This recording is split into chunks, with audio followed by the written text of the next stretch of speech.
Are you still looking for the perfect organization solution for your die cuts, which is affordable, lets you see everything at a glance, and is easy to store? Keep on watching.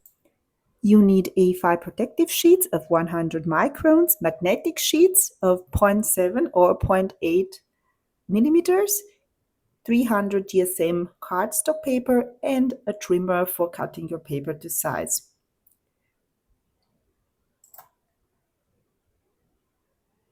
I'm starting by cutting the paper to an A5 size, and I'm using the least amount of magnetic sheet part. Just in this case, I'm using a quarter of the A4, so an A6 size. And I'm just arranging my die cuts to fit in a stable way on the magnetic sheet. I'm not sticking the magnetic sheet yet. I'm just arranging and seeing if the size that I cut is right. And just when I'm sure that everything fits on the magnetic sheet, I will stick them to the paper. I find this part quite relaxing to arrange everything. And once you're done and you're happy with the results, you can just stick the magnetic sheet on the 300 GSM cardstock, which is, as said, already cut to the A5 size.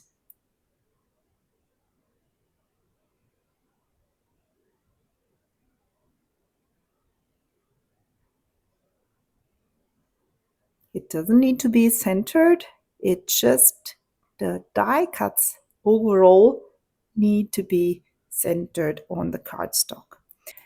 Then I'm cutting the white part of the protective sheet, and be careful not to cut into the seal on the right side.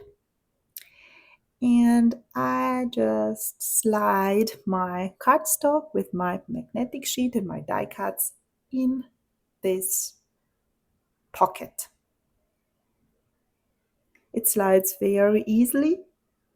I never had any trouble. On the back side, I'm just storing the original packaging in case I want to resell the items in the future.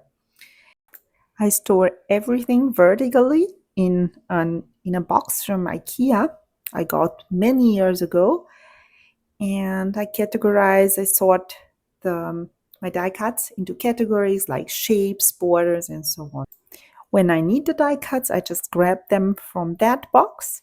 I take out the elements that I need, and then I quickly put them back into their place when I'm finished with them. This way I see everything at a glance, and I just grab what I need and then put them back. An alternative is storing your die cuts in a file folder. The process is similar, you just don't cut the side, and you can organize them in a ring binder very easily. Take out what you need and then put them back. I'm using this method for my Tim Holtz Village collection, which has a huge amount of die cuts. This method works perfectly for acrylic stamps. The white backing makes the stamp designs very easy to see. And it also works for stencils. In this case, I'm using a colored cardstock as a backing in order to still see the stencils better. That's it. That's how I store all my die cuts, stamps, and stencils. I keep everything in my crafting closet. I hope it was helpful, and I will see you in my next video. Bye!